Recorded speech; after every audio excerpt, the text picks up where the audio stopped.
He knelt in her blood. "Steal from my pocket again, little flame, and at least let me keep the cloth." Dante Salvator's voice was low, calm, terrifying. "Hold still. You're dripping on my floor." Elena Bellini had spent her life mending torn pages in her dead father's bindery, believing broken things could be saved if your hand stayed steady long enough.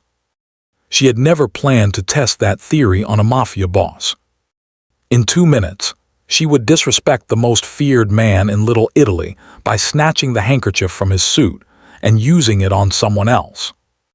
In 2 hours, she would be locked inside his marble house with his war on one side and his silence on the other. What Elena didn't know was that Dante had not knelt for anyone since the night his sister died. What Dante didn't know was that the last secret capable of destroying his empire had been stitched into Elena's life years before he ever saw her. And when that secret surfaced, it would either save them both or bury them where no prayer could reach. The first thing I heard was the rosary, not prayer, not words. Just the soft click of black beads moving through a man's fingers in a room, so quiet even panic seemed afraid to breathe. I stood in the doorway of the back office above Salvator's club with my chest burning from the stares. Men in dark suits lined the walls.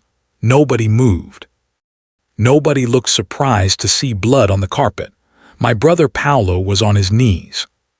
Matteo Ferraro, one of Dante Salvator's men, leaned against the desk with his hand pressed to his neck, blood threading between his fingers and down his wrist in quick, bright lines. A shattered whiskey glass glittered across the floor, and in the center of all of it stood Dante. I had heard his name all my life in pieces. "Lower your voice, Elena. Don't take mulberry after midnight."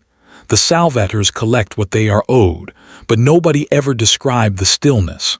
They talked about violence, never the silence before it. He wore a charcoal suit without a wrinkle in it, white shirt, black tie, no jacket. His sleeves were rolled once, exposing hard forearms and the black rosary wound around one hand. His face was beautiful in the way knives were beautiful, clean, expensive, made for damage. Paolo looked at me and went gray. "Why are you here?" "Because you're an idiot," I said, and then I saw how much blood was on Matteo's cuff. My father had taught me that panic wasted hands. So I did what my body knew before my mind caught up. I walked straight past the most feared man in the room. Every muscle in it seemed to pull tight, but I was already reaching. Dante had folded a white linen handkerchief into the breast pocket of his shirt. I took it without asking. His eyes dropped to my hand. Nobody inhaled. I pressed the cloth against Matteo's wound. "Tilt your head. No, the other way. Unless you want to drown in your own blood, in which case keep doing that." Matteo blinked at me like I was either insane or holy. "Paolo," I snapped, "stop shaking. You're making me nervous." My brother made a broken sound. "Elena, that enough." Dante's voice did not rise. It didn't need to. I looked up then. Really looked at him. His gaze was fixed on me, not angry exactly. More like I had done something incorrect in a language everyone else understood. "You took from me," he said. I swallowed. "You seemed busy." One of the men near the wall made the tiniest sign of the cross. Dante stepped closer. "Do you know who I am?" "Yes," I said, because lying felt stupid. "And if you're going to kill my brother, could you at least let me stop your man from bleeding on that rug first? It looks expensive." Paolo actually whimpered. Matteo muttered, "She's got a point about the rug." Dante's eyes stayed on mine. Then very slowly he looked down at the handkerchief in my palm, now ruined with another man's blood. "You went to the wounded man first," he said. "It wasn't a question. I felt my heartbeat in my teeth. He was the one bleeding. And your brother," I glanced at Paolo. His lip was split. His left eye was swelling. He was alive. Matteo might not stay that way if I let up pressure. "My brother can wait 10 seconds. The room changed. I didn't know how to explain it then. Later, I would understand that power could move without noise. That men who had spent years around a dangerous person could feel the shift before it showed on his face. Dante's expression did not soften. If anything, it grew more unreadable. Then Paolo lurched, knocking glass with his knee. I twisted on instinct and a shard sliced across my palm. The pain was white and quick. I hissed and almost lost pressure on Matteo's neck. Before I could correct it, Dante moved. 1 second he was standing over me. The next he was on one knee in front of me.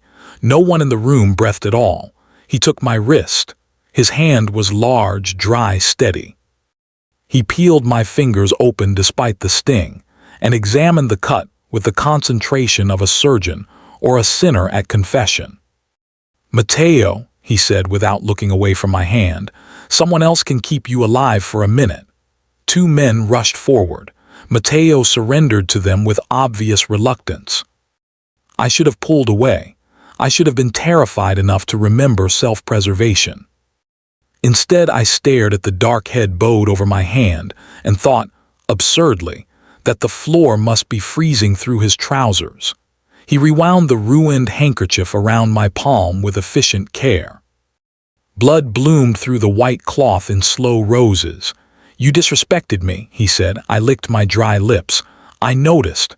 A very slight breath moved through the room, not laughter. Nobody here would have risked that, but close enough to prove they were still human. Dante tied the cloth off and lifted his eyes to mine. "Careful," he said. "Little flame." The nickname landed cold. Not affectionate, not kind. A way of identifying the thing that might burn him if he touched it wrong. Paolo found his voice. "Please, she had nothing to do with this." "I know," Dante said. That scared me more than anything so far. He rose in one smooth motion and looked at my brother. "What did you take, Paolo?" Paolo's mouth trembled. "I only meant to sell 1 page." I didn't know what it was. "From where?" "The firebox in the archive room downstairs," Vittorio said. He stopped. Dante went still in a way that made the men around him look down immediately. "What did Vittorio say?" he asked. Paolo cried then. Actual tears. I hated him for it a little. I hated myself more for understanding. That it was old paper nobody used. That one collector would pay enough to clear the bindery taxes. I just wanted to help Elena keep the shop. My stomach dropped. The bindery. The debt notice waiting in my desk drawer. The landlord's final warning. Paolo seeing more than I thought he did. Dante looked at me. "Bellini bindery." I nodded once. His eyes sharpened. "You repair paper?" "Yes." "Burn damage?" "Yes." He turned to the desk and lifted something wrapped in blackened cloth. When he opened it, the smell of smoke and old leather breathed into the room. Inside lay a half-burned ledger, its spine cracked, pages fused at the edges. I forgot where I was for one dangerous second. I forgot the guns, the blood, my brother on his knees. "That should be flat," I said before I could stop myself. "If you keep it upright like that, the ash will shear the margins." Silence. Then Dante said, "Take her with me." Paolo made a broken sound. "No, I'm not finished with you," Dante told him. "Be grateful your sister walked in before I was." My blood went cold. "Where are you taking me?" "To fix what your brother damaged." "I'm not going anywhere with you." His gaze moved to the bandage on my palm. "You already did." He took the ledger. One of his men grabbed Paolo. Another opened the office door. I should have screamed, fought, run. Instead, I stood there with his bloodied handkerchief around my hand, and the soft click of black rosary beads following me out of the room. When the car door shut, I understood something simple and final. My old life had just closed behind me. Dante Salvator's house was not a house. It was a controlled climate for fear. The gates opened without sound. Gravel whispered under the tires. The villa rose out of the dark like something built to outlive tenderness. White stone, black windows, iron balconies, too much space between lit rooms. Inside, the marble floors held the cold the way old churches did. Even the air smelled expensive and restrained. Wax, cedar, faint smoke. and underneath it the cleaner scent of night air carried in on men's coats. I was shown to a bedroom larger than the apartment over the bindery, where Paolo and I had grown up. There was a fireplace I didn't trust, silk curtains I hated on principle, and a lock on the outside of the door that clicked with professional confidence. I learned that last detail when I tried the handle. It opens from your side if I tell it to. I turned. Dante stood in the doorway, one shoulder against the frame, black tie gone, holster visible under his arm. He looked less like a businessman now, and more like the thing everyone whispered he was. "You lock women in rooms often?" I asked. "Only the ones who steal from me." "I stole a handkerchief. You stole peace from my evening," I should have answered. Instead, I became aware of my hand, newly cleaned and wrapped in a proper bandage, and of how close he was to the bed without seeming to cross the room at all. He glanced at the writing desk by the window. The burned ledger sat there beside a tray of distilled water, soft brushes, weights, blotting paper, tweezers. Better materials than I kept in my own shop. Someone had listened when I listed what I needed on the drive over. "That was fast," I said. "You said what you needed. That doesn't mean I expected to get it." His gaze rested on me for one unreadable second too long. "That is because you don't know me." I almost said lucky me, but there was a difference between defiant and stupid, and I was beginning to understand where that line lived. "How long," I asked instead, "until you restore enough to tell me who set the archive fire? So I'm a hostage. You are useful. That's not better." His mouth moved very slightly, not a smile. "The memory of one maybe, or the threat of it." A knock sounded, followed by a man carrying a tray so large it looked ceremonial. He was broad-shouldered, dark-haired, and already frowning at the bread basket on the tray, as if it had insulted his religion. "This," he announced to no one and everyone, "is attempted murder by focaccia." Dante didn't look away from me. "Gianni, I'm serious, boss, doctor. Russo said if I break the diet again, my arteries will file for divorce." He set the tray down and noticed me properly. "Ah, the famous handkerchief thief." "I'm not famous," I said, "in this house." "Signorina, you're practically folklore," Dante said. "Leave the food." Gianni sighed the sigh of a man persecuted by carbohydrates and romance. Bianca had roasted potatoes made. Roasted potatoes. That woman is either testing my willpower or trying to bury me in a handsome suit. He caught me looking and offered his hand. "Gianni Rizzo, head of security, martyr. Unappreciated athlete." "You're limping," I said. "Emotional injury. I saw a pigeon in the courtyard." I stared at him. He leaned closer in confidence. "Flying rats, no honor. No boundaries." Despite myself, a laugh escaped me. Dante's eyes flicked to my mouth, just once, but I felt it. Gianni noticed everything. "Excellent," he said. "A witness. When Bianca tells people I'm dramatic, you can testify I faced the bird like a man." "She was cooing at the fountain," came a cool female voice from the hall. "You hid behind a statue of Saint Michael." A woman in black trousers and a cream blouse entered carrying a medical bag. Dr. Bianca Russo, early 30s, sharp cheekbones, sharper eyes. She had the kind of stillness that came from having seen people open on operating tables and deciding not to waste language after that. Gianni straightened. "Doctor, security chief." Their eyes met for 1 second. Entire subplots passed between them. She moved to me. "Let me see the hand." I held it out. She unwrapped the bandage, inspected the cut, then glanced at Dante. "Not deep. She'll keep the hand. Congratulations." "Was that in doubt?" I asked. "In this house. I like to stay current." Dante ignored both of us. "She works. She doesn't leave this wing without permission. Her phone stays with Gianni." "My phone?" I said. "Absolutely not." He looked at me. "You can call the landlord in the morning. You can tell him Bellini Bindery's taxes are paid." The room went very still. I hated that the first thing I felt was relief. "The taxes," I said carefully. Paid by you? Yes. I didn't ask you to. No, your brother tried theft instead. I stood so quickly the chair scraped marble.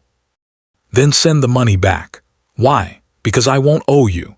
Dante took one step into the room. That was all. One step and suddenly the air had edges. You already do, he said. My throat tightened. I wanted to throw something. Cry maybe. Neither felt survivable in front of him.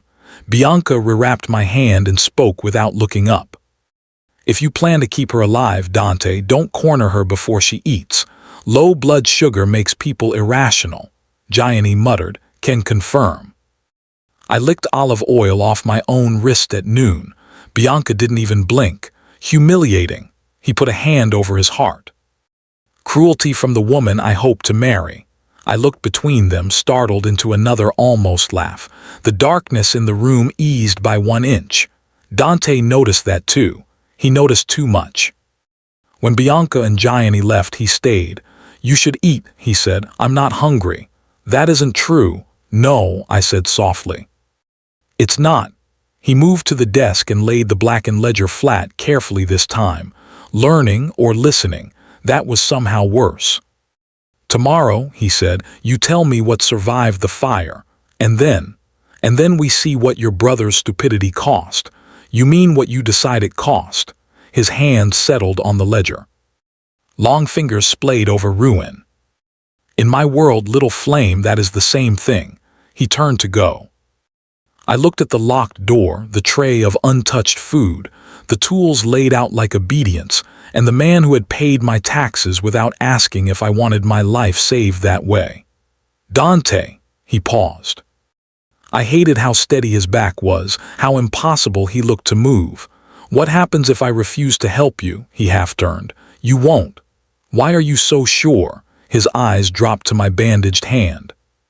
Because you went to the wounded man first, he said. People like you always touch the broken thing. Then he left me in a room that could open only if he allowed it. Paper had moods. That was one of the first things my father ever taught me. Healthy paper flexed. Sick paper crackled. Burned paper lied by pretending it would survive one more touch than it actually could. By noon the next day, I had forgotten twice that I was technically a captive, and once that the man who entered the library without sound could order someone buried before dinner. The Salvator Library occupied the east wing and smelled like calfskin, dust, and money that had been old for generations. Tall windows let in winter light the color of steel. Dante had given me the long restoration table, bright lamps, magnification, humidity domes, even Japanese tissue fine enough to disappear into a seam. It should have flattered me. Instead, it made me uneasy how thoroughly he had anticipated my needs. I worked in gloves, lifting curled corners a millimeter at a time. Some pages were too far gone. Others held if I breathed carefully enough. You talk to it, Dante said. I nearly dropped my micro spatula. You shouldn't appear like that. You were saying something. I looked down at the ledger. I said don't fight me. To the book. Yes. He stood at the far end of the table, jacket on today, watch silver at his wrist, gun invisible but certainly present. Does it listen? Sometimes. That is more than most men do. I tried not to smile and failed a little. His eyes narrowed on it as though he had caught me handling contraband. Did Paolo mean what he said? I asked. About Vittorio telling him the page was worthless. He said it. That isn't an answer. It is the only one I have. I lifted a charred sheet with 2 supports. Black flakes fell like dry snow. Dante's hand shot out, steadying the tray before it could tip. He did not touch me, only the metal edge near my wrist, but heat moved through me anyway because I had noticed how carefully he chose not to. That made 3 times now. The bandage in the club. The door frame in my room. This, almost. I hated that I had a name for it. By mid-afternoon I had separated 6 pages. One had accounting columns. Another had shipping manifests under shell company names. The third held only half a sentence and part of a signature. My pulse jumped. What is it? Dante asked. I slid the page under magnification. Could be Vitelli, could be Vittorio, could be vitamin if your criminal empire is very health conscious. His gaze sharpened. Show me. He came around the table and stood behind me. That should not have mattered. It did. His body heat reached me before he touched the back of my chair to lean in. The smell of him was colder than cologne alone. Cedar, leather, winter air, and something metallic underneath, as if darkness itself had a temperature and followed him indoors. My hand stopped being reliable. There, I said, pointing too quickly. The downstroke, the pressure mark, same ink line. Whoever wrote this had a heavy hand. Dante bent lower. His shoulder almost brushed mine. Vitelli. I looked up at the same time he did. We were too close. His gaze dropped once briefly to my mouth, and a second later the library door opened. Gianni strode in holding a phone and an expression of great offense. Bad news, worse news, catastrophic news. The catastrophic part is a pigeon got into garage 3 and I almost died. Dante didn't move away from me right away.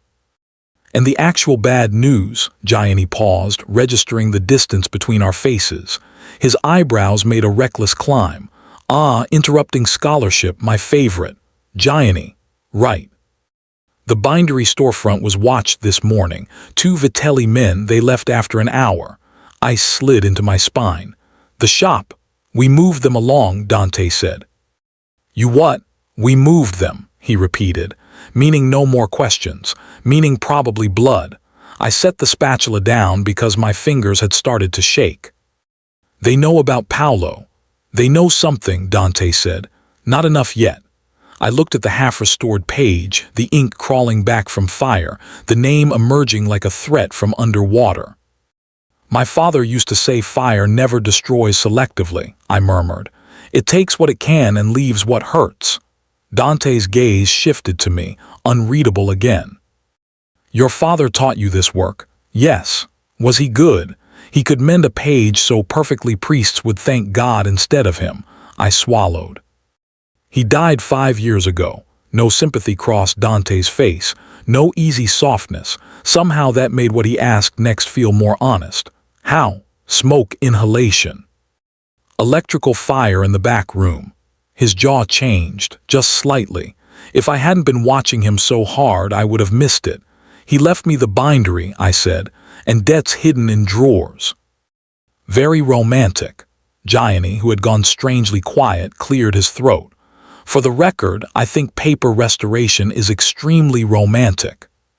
If Bianca ever lets me court her properly, I plan to write daily poems. Dante said, You haven't read a poem since school. That is why they'll be bad. Women enjoy effort. Women enjoy competence, came Bianca's voice from the hall. Gianni straightened like someone had pulled a string through his spine. Doctor. I was just explaining my emotional depth. I advise against it, Bianca said, stepping in with Matteo at her side, his neck stitched and his expression irritated by survival. Matteo gave me a respectful nod. You saved me yesterday, he said. I felt awkward immediately. I pressed a handkerchief. You did it before asking who I was. His eyes flicked once to Dante.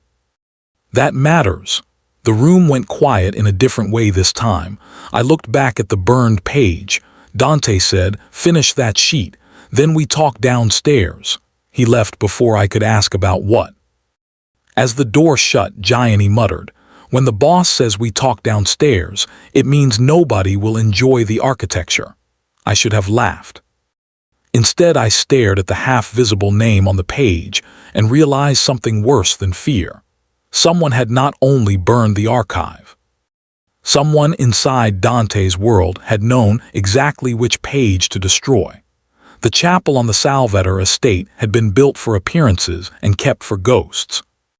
It sat beyond the main house under a stand of bare cypress trees, all pale stone and stained glass gone darker with age. The air inside smelled of wax, damp stone, and old incense. When Dante told me the surviving archive boxes had been moved beneath it years ago, I understood immediately why. Men like him hid their worst truths closest to God. "Why here?" I asked as he unlocked the iron gate to the undercroft. "Because nobody steals from places they're afraid to desecrate." I looked at him. "That seems optimistic." He glanced back. "Not everyone has your nerve, little flame." The nickname no longer felt like a warning alone. That should have bothered me more than it did. Below the chapel, the undercroft was cool enough to bite. Metal shelves held crates of ledgers, deed books, donation records, contracts. Old money loved paper. Old crime needed it. I crouched beside a smoke-damaged archive box while Dante stood watch, phone dark in his hand, rosary beads slipping one by one under his thumb. Click, click, click. "Do you ever stop doing that?" I asked. "The rosary?" "Yes." "No." I found myself watching his hand. "Why?" A long pause, then "My sister carried it." I looked up. He had never offered me anything personal before, not even by accident. "I'm sorry," I said quietly. His face closed at once. Too late. I had seen the seam before it sealed. I turned back to the box because sometimes mercy meant pretending not to notice pain when someone handed it to you badly. The floor near the back shelf glittered. Broken votive glass.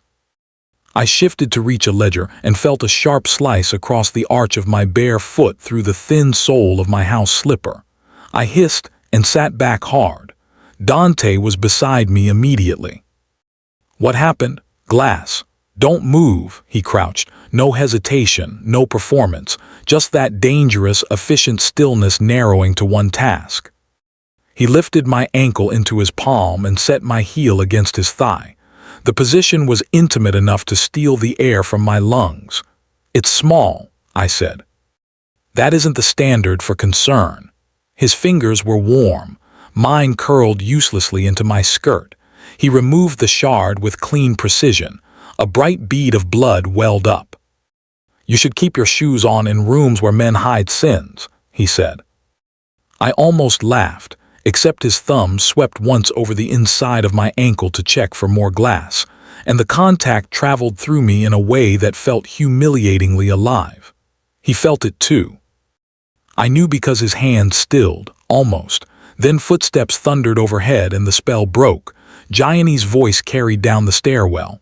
"Boss, I'd like it recorded that I object to violence during my fasting window." Dante let my foot go. The loss of his hand was ridiculous and immediate.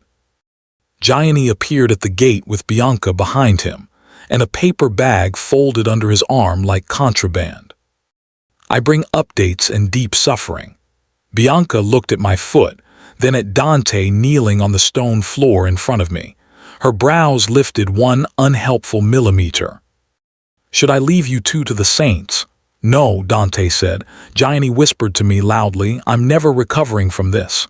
"What's the update?" Dante asked. Gianni sobered. "Your accountant in Hoboken is missing, so is Vittorio." Dante rose very slowly. "Since when?" "Since before dawn." Cold moved through me. Paolo's trembling voice in the club came back with vicious clarity. "Vittorio said," Bianca crouched and wrapped my foot while the men spoke in low, tight voices. "He'll tell you only what he has to," she said without looking up. "Who?" "Dante." I noticed. She tied off the bandage. Then noticed something else. He doesn't waste motion. "If he brought you here, it wasn't only because you can restore paper." I stared at her. "Then why?" Bianca sat back on her heels. "Ask him." So I did. When Gianni and Bianca moved ahead to inspect the far shelves, I stayed by the stone altar at the rear of the undercroft and watched Dante study a locked cash box blackened by smoke. "Why me?" I asked. He didn't answer immediately. Then he set the box down and said, 5 years ago, there was a fire in an archive room over a chapel in Brooklyn." My skin went cold. "My father, he knew my father before he knew me. My father," Dante said, "died in the same fire that took my sister." For a second the undercroft lost all sound. Not silence, something worse. The kind of stillness that happened when the world rearranged itself and your body had not yet agreed to live in it. I stared at him. No, his face did not change. Yes. Bianca and Gianni had gone very quiet behind us, like they understood instinctively that they had stepped into a room made of old grief and should not breathe too hard inside it. You said electrical fire, I whispered. That's what the papers said, Dante replied. That is what happened. My heart began to knock against my ribs in quick, ugly blows. Then what happened? Dante looked down at the blackened cash box in his hand, then back at me. The rosary clicked once between his fingers. Marco Vitelli was moving money through parish accounts, he said. Donations, shell shipments, medicine diverted before it ever reached the clinics it had been promised to. My sister needed insulin. The pharmacy that carried it was already paid to delay certain customers, poor ones, the ones who didn't matter. His jaw locked. Us. I could see it too easily. 19-year-old Dante on a dirty floor, begging, men making him kneel because they could. She collapsed before dawn, he said. I carried her to St. Bartholomew's because the parish kept emergency supplies for the clinic. Your father was there working late on restoration. He tried to help. So did the priest. A beat. Then the fire started. My throat hurt. And my father went back in when the smoke dropped the room to black. Dante's voice had gone flatter, colder. That meant the feeling underneath it was unbearable. He heard Chiara coughing near the chapel floor. He found her before I did. I pressed a hand to my mouth. He got her to the aisle, Dante said. He got her farther than anyone else could have, but the smoke, he stopped. Not because he had nothing more to say, because saying it cost him. Bianca looked away. I swallowed hard enough to hurt. Why didn't you tell me? Because Bellini was already in my house, and I didn't yet know if Bellini meant rescue or ruin. That landed where it should have, in the bruise. You thought I had something to do with it. I thought your father might have seen something before he died. I thought Marco might have spent years looking for whatever it was. Dante's gaze held mine. And when Paolo stole that page, I knew I was right. I looked at the smoke-black shelves, the old ledgers, the stone altar. And suddenly, the whole undercroft felt like a body that had kept a bullet inside it for years. The prayer book, I said. Dante went still. I didn't know how I knew until I did. My father had always kept private repair notes separate from customer orders, not for the clients, for himself. Small records of damage patterns, odd requests, anything that felt wrong. When I was 13, I had found one entry in his cramped hand and asked why he wrote as if books lied. Because sometimes they do, Elena. Your father was repairing a Whitechapel prayer book that month, Dante said slowly. Hand-tooled leather, silver clasp. He signed for it himself. My pulse jumped. At the bindery, yes. And if he found something inside it, he may have hidden it where only another conservator would think to look, Gianni exhaled. Well, that's the worst possible excellent news. Bianca gave him a look, a remarkable sentence. I barely heard them. My father had died in Dante's tragedy before Dante had ever stepped into mine. The man I had been trying not to fear was tied to my life by smoke, paper, and a chapel floor. I looked at him. So when you heard my name in that office, I remembered a man with ash on his face holding my sister like she still had time. Everything inside me broke open a little, not cleanly. Nothing so merciful. Dante took one step closer. Elena. His voice did something dangerous to my name, made it sound less like an order than a fact he had already decided to keep. We go to the bindery tonight, he said. I should have argued, should have told him I was not one of his men to direct. Instead I asked, and if my father hid what Marco wants? Dante's eyes went colder than winter glass. Then, he said, Marco dies for making him need to. My father stitched a war into leather. We went after midnight. Dante did not ask whether I was afraid. That was one of the unnerving things about him. He never insulted fear by pretending it wasn't in the room. He simply walked forward as if terror was a weather condition and not a reason to stop. The bindery waited on Broom Street with its shutters down and its windows dark. My chest tightened the moment I saw it. The narrow upstairs windows, the old brass sign. The warped frame my father always meant to fix and never did. Home, with danger standing outside it. Gianni checked the alley first, muttering about pigeons conducting surveillance for Vitelli. Matteo went to the rear entrance.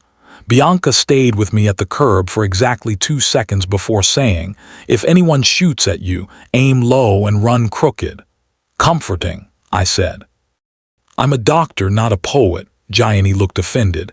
"I am both in spirit." "Spirit does not count," Bianca said. Dante unlocked the front door himself. That mattered more than it should have. Inside, the bindery smelled like paste, dust, linen thread, and the dry sweetness of paper gone old with dignity. The work tables sat where I had left them. My father's lying press crouched in the corner like some patient animal waiting to be used again. For one brief, savage second, I forgot every gun in the room and wanted only to cry. Dante saw it. Of course he did. He did not touch me. He just said quietly, "Show me where he kept his private records." I led him to the back room. My father had hidden his more important notes where no thief would bother looking. Inside, ugly things. Tax ledgers, torn hymnals, moth-eaten delivery logs.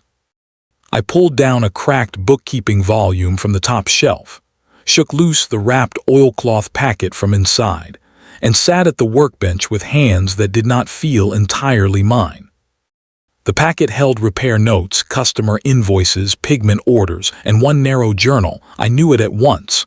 Brown paper cover, blue thread at the spine, his hand. My throat tightened. Dante stood at my shoulder while I opened it. June entries, water damage, foxing, guilt loss. Then Whitechapel book, spine previously cut and resewn by unskilled hand. Weight inconsistent with text block. Client asked no questions. I did. The room snapped smaller. I turned the page. If I am right, this belongs nowhere near a church. Returning tomorrow after the child is seen. If the men from Mulberry come first, do not trust the old one with kind eyes. Wolves age 2. My pulse staggered. Gianni swore softly. Matteo went still as stone. The old one, I said. Dante did not move at all. That was worse. Vittorio, Matteo said. Nobody contradicted him. I kept reading. Hid contents where fire will not take it quickly. Prayer book remains safest if no one knows it carries a second spine. Tell Elena never to force dry leather. Warmth first. Always warmth. My vision blurred for one terrible second. Dante bent and braced one hand on the table beside mine.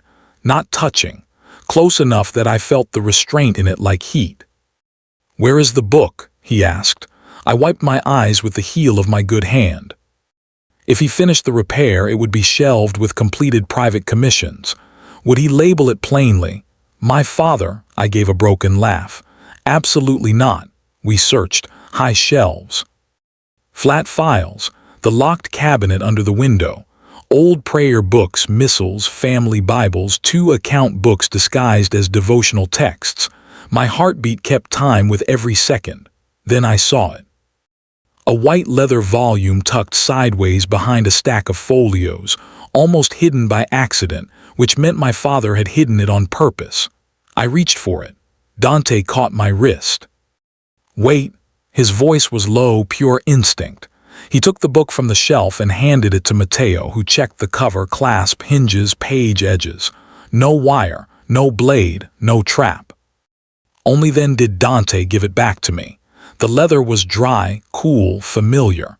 My father's repair was there if you knew where to look. A seam too elegant for factory work. New thread tinted to old cream, the slightest swell at the spine. "There," I whispered. I took it to the table. My tools were still in the top drawer, bone folder, lifting knife, fine awl. Dante watched my hands as I softened the paste seam with controlled breath and a little warmth from the lamp. "People like you always touch the broken thing," he had said. What he had not understood then was that sometimes the broken thing touched back. The inner spine lifted in one careful strip. Inside was not cash, not jewels, paper, thin, folded, oil-wrapped paper. Of course it was. I opened the packet and saw ledger copies, port numbers, payoff initials. Clinic shipments rerouted under Marco Vitelli's seal, and one signed authorization from the pharmacy that had delayed Chiara's insulin.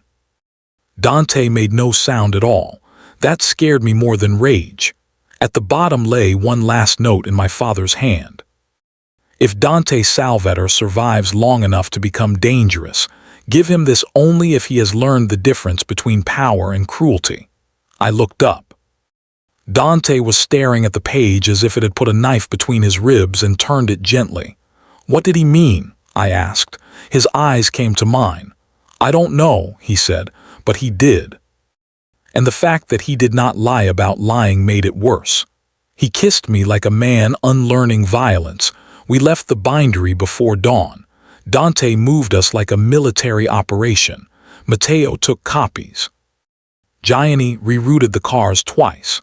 Bianca threatened to sedate anyone who bled in her direction before sunrise. By the time the gates closed behind us at the estate, I had not slept in almost 24 hours and was holding enough dead men's secrets to start a second war. Dante took me not to the library, not to the locked bedroom, but to his private study. That was new. The room was all dark wood, low lamp light, and a bar cart nobody touched. One wall held books that had actually been read. Another held nothing at all except a crucifix and the shadow beneath it. He shut the door.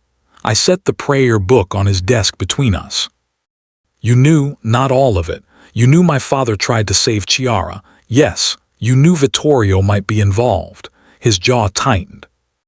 I suspected, and you still brought me into this house without telling me my life had already been stitched into yours years before I ever saw you. Yes, the bluntness of it nearly knocked the air out of me.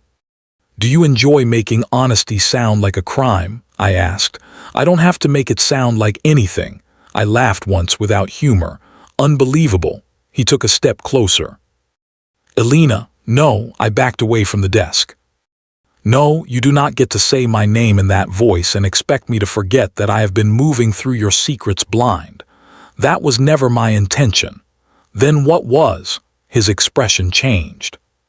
Not softened, not broken, just stripped of one layer, to keep you alive. I hated how quickly that landed. By locking me in rooms, if necessary, by paying my debts, yes, by deciding for me. Something flashed in his eyes then, the thing beneath the stillness. The thing that made rooms rearrange themselves around him. Yes, he said more roughly, because every hour you remained ignorant, you remained alive. I should have been afraid. Instead, I was furious enough to step closer. You don't own survival, I said. You don't get to appoint yourself the god of who knows what.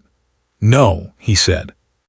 But I am very good at deciding who lives long enough to be angry with me. The room went tight. I was close enough now to see the exhaustion at the edge of him, the old damage. The discipline holding everything upright. He looked immaculate the way buildings looked intact after a fire had only burned the inside. My father wrote that note for you, I said more quietly. The difference between power and cruelty. Dante looked at the prayer book. He had no reason to believe I would learn it. Did you? His gaze lifted to mine. I'm trying. That did it. Not the threat, not the authority, not the black suit or the gun or the fact that he could probably have half the city brought to heel with one phone call. Trying. I went still. He noticed. Of course he did. He always noticed the exact second the room changed. What are you doing? He asked. Making a mistake. Then I kissed him. I expected violence, heat, possession. Something sharp and punishing. What I got was stillness first, the shock of him not moving at all. Then Dante made a sound low in his throat, one I felt more than heard, and his hand came up to my face with devastating care. He kissed me back like a man unlearning something ugly by force. Slow at first, reverent in a way that should not have belonged to someone like him and did anyway. The second kiss was deeper, the third not deep enough. By then my hand had found his tie, his collar, the hard line of him under perfect fabric, and he was holding my waist as if restraint were the only thing standing between us and ruin. He broke away first, barely. His forehead rested against mine, his breath was uneven. "Elena," my name again, not an order, a warning, a prayer said badly. "If you keep looking at me like that," I whispered, "I'll assume the problem is not one-sided." His mouth moved against mine once, almost a smile. "Little flame," he said softly, "the problem is catastrophic." A knock hit the door, we froze. Gianni's voice came through the wood. "Before I interrupt something formative, I need everyone to know Bianca just agreed to coffee if I survive the week." Bianca, farther away, said. "I agreed to discuss coffee." Gianni lowered his voice theatrically. "Which is basically a proposal." Dante closed his eyes once. I laughed into his mouth before I could stop myself. When he stepped back, he looked dangerous again, but not untouched. And that was somehow more terrifying. Then he opened the door and took the war back into his hands. Betrayal wore a familiar face. Vittorio Scali returned at noon. He did not sneak in. That was the most insulting part. He arrived through the front doors of the estate as if he belonged there, in a camel overcoat and dark gloves, silver at his temples, sorrow arranged carefully over his face. I had seen men like him before in church vestibules and funeral homes, the ones who looked gentle because they had spent their whole lives learning how to soften the knife. Dante met him in the East Salon. I watched from the doorway because nobody had told me to leave, and I was done obeying the shape of fear. Vittorio looked at Dante first, then at me. His smile deepened with counterfeit regret. "So this is Emilio Bellini's daughter." Every hair on my arms lifted. "You knew my father." I knew a stubborn craftsman with more conscience than was healthy. His gaze drifted to the bandage on my hand. "You have his eyes." "Don't," Dante said, one word. Enough to draw blood from the room. Vittorio sighed. "You've already decided. You sent Paolo into my archive. I sent a desperate boy toward a useless page. Marco's men turned that into theater. You watched the bindery, a precaution. You murdered the accountant in Hoboken." A pause. Then Vittorio smiled very slightly and Dante had his answer. The next few seconds moved with horrifying clarity. Matteo reached for his gun. Gianni shifted left. Dante did neither. He simply stood there with a stillness so complete it made everyone else look frantic by comparison. "Why?" Dante asked. That, more than anger, opened something in Vittorio's face. "Because I taught you to survive," he said, "and then you became sentimental." Dante's eyes went flat. Vittorio gestured toward me. "Her, the bindery girl, the doctor. The wounded strays you insist on feeding. You are forgetting what keeps men like us alive."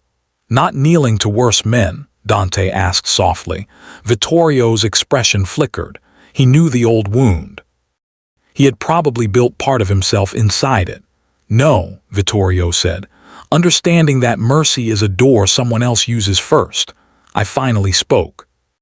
"And Chiara?" Vittorio looked at me with genuine annoyance as if I had interrupted business with a moral fact. "An unfortunate consequence." Dante moved. I had seen speed before. This was not speed. This was inevitability with muscles. He crossed the room, caught Vittorio by the throat, and slammed him into the paneling hard enough to rattle the glass. The guards raised weapons, and then froze because Dante did not need theirs. "Say her name again," Dante said almost gently, "and I'll remove yours from every record in the city." Vittorio actually smiled through the choke of Dante's grip. "There he is," he rasped. "The boy I made." Dante's hand tightened. And that was when the shot came from outside. Glass exploded inward. The room shattered into movement. Someone screamed. Gianni fired toward the terrace. Matteo dragged me down behind the sofa. Bianca, from somewhere impossibly calm, shouted instructions nobody sensible ignored. "Marco's men," Gianni barked. "Of course." Vittorio twisted free in the chaos with an old man's deception and a young killer's timing. By the time Dante turned back, the terrace doors stood open and one of the outer guards was down.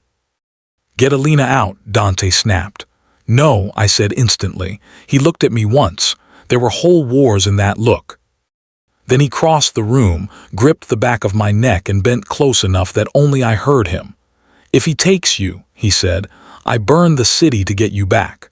Before I could answer, he was gone. Gunfire cracked across marble and glass. Men shouted. Matteo shoved me toward the interior hall.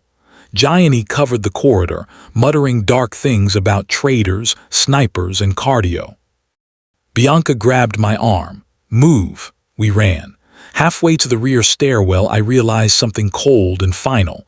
Marco had not come for Dante, he had come for the prayer book.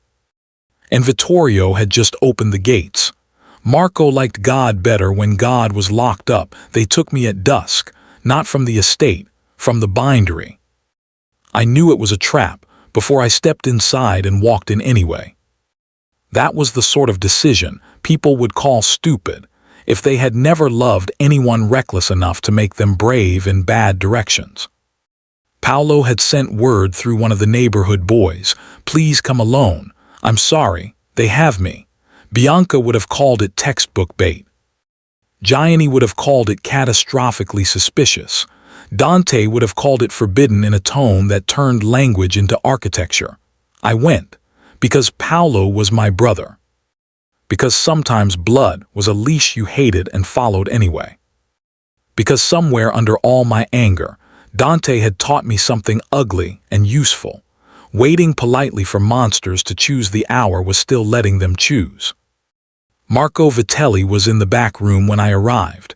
He looked less like a devil than I had hoped. Beautiful men were always disappointing that way. Dark suit, expensive watch. Smile like polished brass left in church too long. Paolo sat tied to a chair beside the guillotine cutter with blood at his mouth and terror in his eyes. "Elena," Marco said warmly. "You look exactly like your father, more inconveniently moral than is practical." I stopped 3 feet inside the room. "Let him go." "Certainly, once we discuss the book." I had not brought it. His smile sharpened. "I assumed Dante would teach you that lying only works when the other person wants to believe you." "He didn't teach me anything," I said. A soft laugh came from the shadows. Vittorio stepped forward. That hurt Paolo more than the rope. "You," my brother whispered. Vittorio did not look at him. "You should have stayed in the marble cage," he told me. "It was the safest place Dante could have put you. Safety from you, from the consequences of his softness." Marco sighed. This speech again. "I preferred him when he was merely treacherous." I looked between them. "You killed my father." Marco spread his hands. "I set a fire. Smoke makes its own choices." Something in me went very still. "Chiara didn't," I said. Marco's expression changed only slightly. "Enough, so that was the bruise, not business, pleasure." "I wondered when Dante would tell you," he said. "He used to beg so beautifully. Did you know that? On the pharmacy floor, whole room watching. I almost admired the devotion." Paolo made a choked sound. "I think I did too, but from much farther away." I had never wanted to put my hands around another human throat before. Then the door opened behind me. Dante came in like the answer to a very old threat. Black suit, black overcoat. Rosary sliding once through his fingers. Matteo and Gianni at his back. The room changed shape around him at once. Marco smiled. "And there's the grieving brother." Dante did not even look at me first. That was how frightened he was. He looked at Marco, then Vittorio, then Paolo tied to the chair.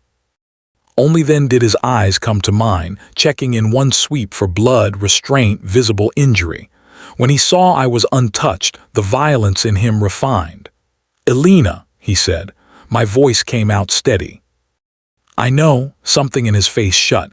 Good, I thought wildly. Let him feel what secrets cost. Marco leaned against the work table. You brought the book. No, Dante said. Then she dies first. Dante's gaze slid to him. You've mistaken me for a man negotiating. Vittorio exhaled once, almost fondly. There you are, Gianni muttered. I hate it when old men flirt with homicide. Bianca's voice sounded from the front room. On my count, if anyone does anything stupid, bleed away from the paper. Marco realized too late that he had let too many people into the bindery. That was the problem with men who thought fear belonged only to them. The first shot broke the front window. The second cut Paolo's rope. Then hell arrived properly. He finally chose what kind of man to be. The fight moved through the bindery like fire with better aim. Glass, shouting, splintered shelving. A stack of folios burst loose in a storm of paper when Matteo drove one of Marco's men into the press. Gianni took a pistol across the shoulder and complained about the inconvenience while still shooting straight. Bianca dragged Paolo behind the counter and informed him with chilling calm that if he passed out before she approved it, she would revive him out of spite. Dante went for Marco. Of course he did. Vittorio went for me. That was how I knew he had always understood the true center of power better than Marco ever would. Marco wanted documents. Vittorio wanted leverage. He caught my arm and hauled me back toward the repair room, gun cold against my ribs. Don't, Dante said. He was across the room instantly, Marco half fallen behind him, blood at his mouth. Vittorio smiled at Dante over my shoulder. Now we can discuss terms. There are none. There are always terms when a man loves badly enough. The word hit the room like a struck bell. Loves. Dante's face did not change, but mine must have because Vittorio's grip tightened in satisfaction. Ah, he said near my ear. So she didn't know either.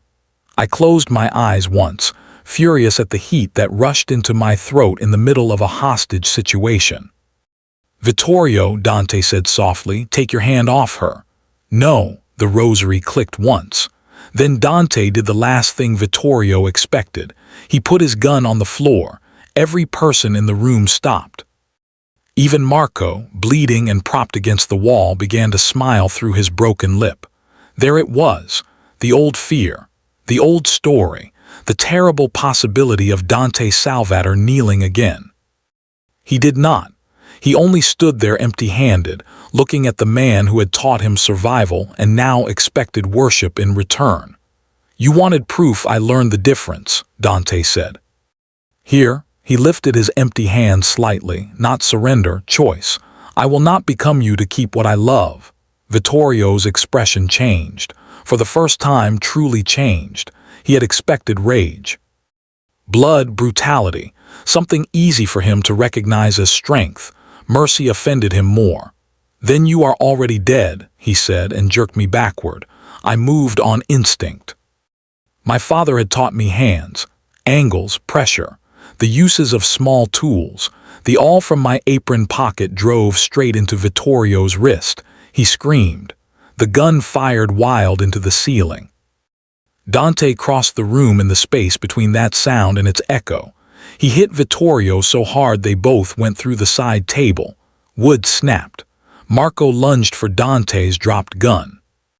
Paolo, sobbing and furious, kicked it under the press with both tied hands still half numb. Gianni shouted, "That's my favorite useless Bellini," Bianca said. "If you die saying that, I'll deny it." Marco ran for the back room. I knew where he was going before anyone else did. "The prayer book," I shouted, not because it was there, because he thought it was. Dante looked up at me from where he had Vittorio by the collar on the floor. Our eyes met. Understanding passed cleanly. The evidence copies were already out. Marco did not know that. Dante let Vittorio go. For one critical second, he chose me over vengeance. That was all the opening Marco needed to bolt toward the alley door. Matteo took him down before he reached it. Marco crashed across the stone threshold and landed on his knees among broken paper trimmings and white ash from the old stove. Dante walked to him very slowly. Marco laughed blood into his teeth. "Go on then, make yourself what you are." Dante stood over him, terrible in his quiet. "No," he said. Marco blinked. Dante looked at Matteo. "Take him breathing." Marco's face emptied. Vittorio, still half-risen behind the wrecked table, looked far more shaken by that than by the beating, because Dante had chosen the thing neither of them respected, not weakness, judgment. He turned back to Vittorio last. The older man was sitting against the shelves now, blood at his sleeve, all his elegant false kindness gone. "I made you," he said. Dante stood over him with eyes like closed doors. "No, you taught me what to survive." Then he walked away. He did not shoot him. He left him alive to watch himself become irrelevant. That, I think, was the crueler sentence. Outside, sirens began to grow somewhere far off. Inside the bindery, my knees finally gave. Dante was there before I hit the floor. He caught me hard and carefully at once, one hand at my back, the other under my good wrist. "Look at me," he said. I did. There was blood at his collar, someone else's, a cut at his brow. Breath rougher than he wanted it. "Are you hurt?" "Only in ways that will annoy Bianca." Something desperate and exhausted crossed his face that might have been relief if relief knew how to carry a weapon. Then, there on my father's floor, among ruined paper and the men who had tried to own us both, Dante Salvator bent his head and pressed his forehead to mine like prayer had finally found a body. He told me the truth with his hands open. By morning, Marco Vitelli was finished. Not dead, finished. The documents from the prayer book reached 3 places before sunrise. A federal prosecutor Dante hated, a Bishop Marco had been blackmailing for years, and 2 rival men whose loyalty to Marco had always depended on his usefulness. By noon, the ports named in the ledgers were frozen, the clinic diversions exposed, the pharmacy authorization tied to 3 other deaths. And Marco's remaining allies were pretending they had never learned to pronounce his name. Vittorio disappeared into custody so old and silent it barely counted as prison. Dante never said where. I never asked. Some endings deserved darkness. I found him that night in the estate chapel. Of course it was the chapel. He stood alone in the front pew with his jacket off, white shirt open at the throat, black rosary slipping bead by bead through his fingers. Candlelight made the hard planes of him gentler than daylight ever did, which only proved light could also lie. I stayed in the doorway until he said, without turning, "You should be asleep. You should stop deciding what I should do." A small pause. Then, "Fair." I went to stand beside him. For a while neither of us spoke. The chapel smelled of wax and cold stone and rain coming on the night air. Somewhere outside, the cypress branches moved against one another with a dry whisper.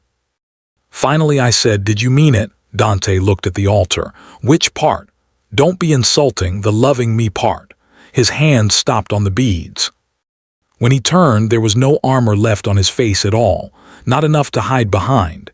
"Yes," he said, no flourish, no seduction, no cleverness, just yes. My throat tightened. "You could have died tonight," I said. "So could you." That isn't an answer. It is the only one that matters. I hated how much I understood him now, the economy of feeling. The way he cut language down when too much of it might expose the wound beneath. I stepped closer. "Try again." His gaze dropped to my mouth, then rose. "I meant," he said slowly, "that every decision I made after you walked into that room above the club stopped being entirely mine." My pulse stumbled. "I meant that when Vittorio put a gun to you, the city became negotiable." "Dante." "I meant," he said, rougher now, "that I have spent years building a world in which nothing could force me to my knees again. And then you stole a handkerchief, saved the wrong man first, and made that feel less like strength than exile." I stared at him. He exhaled once, almost angry at himself for having said it. I loved you before it was reasonable, he finished. I simply objected to the inconvenience. That did it. I laughed through the sting in my eyes, and his expression changed with a kind of startled hunger, as if he had not realized until that second how badly he needed to hear joy come from me. I touched the rosary in his hand. Chiara S., I asked. Yes. Do you still think kneeling is weakness? His gaze held mine. No, good. Then I took the beads from his fingers and set them gently on the pew behind him. His breath changed. Because, I said softly, I'm tired of being the only brave one here. And I kissed him. This time there was no hesitation at all. Dante kissed like a man who had finally chosen a side and intended never to leave it. His hands framed my face first, then found my waist, then my back, pulling me close with a reverence that somehow made the hunger in it worse. I could feel the care fighting the need and losing by degrees. My palms slid under the open line of his shirt and found warmth, muscle, the scar near his ribs I had not known about. He caught my wrist and kissed the inside of it. My knees nearly failed on principle. Elena, he said against my skin, and I had never heard my name sound more dangerous. If we remain in a chapel much longer, I'm going to disgrace several saints. I leaned in until my mouth brushed his. Then it's a good thing I restore damaged things. His laugh was quiet and wrecked and wholly worth earning. When he drew me against him again, I understood something simple and terrifying. I had fallen in love with a man built for ruin, and he was holding me as if I were the first proof that he might survive himself. Some broken things asked to be kept. Spring came late to Little Italy. By the time the air softened, the bindery had new locks, repainted windows, and fewer ghosts in the corners than before. Not none. I was not foolish enough to believe places emptied so easily. But fewer. Paolo worked downstairs now under my supervision and Bianca's threats, which turned out to be an excellent management structure. He had stopped trying to save us with secrets. I considered that progress. Matteo handled deliveries twice a week, with the solemnity of a man performing penance through book carts. Gianni came by almost daily, pretending he was in the neighborhood. Which would have been more convincing if the neighborhood had contained a single other reason for him to appear in pressed shirts, carrying black coffee for Bianca. She accepted this courtship with professional skepticism and one visible softness she thought nobody noticed. Everybody noticed, including the pigeon on the windowsill that still made Gianni swear like a dockworker. You are armed, Bianca reminded him one afternoon. It knows that, he said darkly. That's why it's mocking me. I laughed so hard I nearly misaligned a headband. And Dante learned how to enter the bindery without making it feel occupied. That more than flowers or promises or the obscene amount of silent security he tried to hide in parked cars down the block was the gesture that undid me. He would come late, loosen his tie, stand by my bench while I worked, and ask questions about paper as if materials science were a respectable avenue toward seduction. It was, unfortunately, working. One rainy evening in April, I found him in the back room turning my father's repaired prayer book very carefully beneath the lamp. You're getting better, I said. At books, at touching fragile things, he looked up. That look should have required a permit. I had a severe teacher, he said. Did she steal from you? Constantly. I went to him. The rain tapped softly at the windows. The bindery smelled warm, paste, leather, tea, damp wool from Dante's coat. He set the book aside and reached into his breast pocket. My eyebrows rose. If that is another debt notice marked paid, I will hit you with a family Bible. He almost smiled. Instead, he pulled out a white linen handkerchief. Not new, old, fine, pressed perfectly.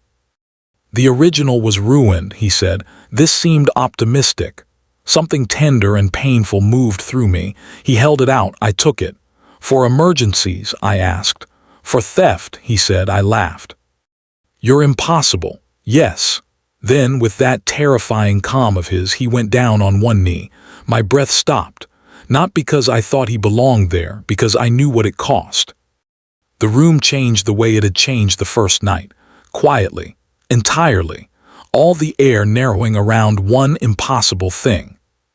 Dante looked up at me with that same dangerous stillness, but there was nothing cold in it now, only choice. "Little flame," he said, his voice low enough to shake something in my ribs, "I have no respectable offer to make you." My mouth trembled. "That's honest. I can promise danger, interference, unwanted protection, arguments, a life in which your doors will always be locked better than you prefer." A pause. "And I can promise that nothing under my name will touch your work, your conscience, or you're dead without your permission again." My eyes burned. He continued, "I can promise Chiara's name will fund the clinics Marco starved.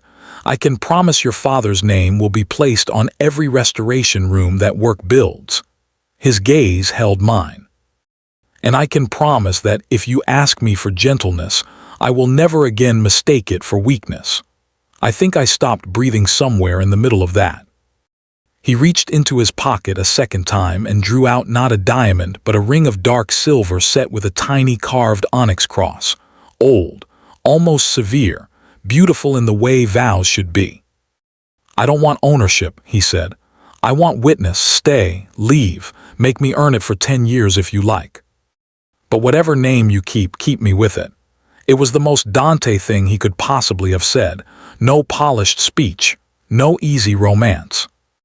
Just devotion dressed like negotiation, because he still did not fully trust tenderness to survive plain air. I sank to my knees in front of him before he could regret anything. His hand came up to my face instantly, as if the ground beneath me still made him nervous. "Yes," I whispered. His eyes closed once, just once. When he opened them again, the gratitude in them was so naked it nearly broke me. "Yes to what?" he asked, because he was apparently determined to remain difficult at the altar of joy. "To the interference," I said. His mouth brushed mine. "To the arguments," a deeper kiss. "To making you earn it." He exhaled something almost like a laugh against my lips. "And to keeping you," I finished softly. "If you can survive being loved by someone who still believes broken things deserve careful hands." Dante rested his forehead against mine. "Little flame," he murmured, "that was the first thing I learned from you." Outside, rain moved over the city in a silver sheet. Inside, the bindery held paper, leather, vows. The soft click of black rosary beads when Dante lifted them from his pocket and wrapped them once around our joined hands. Broken things, my father had said, could sometimes be saved if you touched them gently enough. He had been right, not about everything, but enough to build a life on.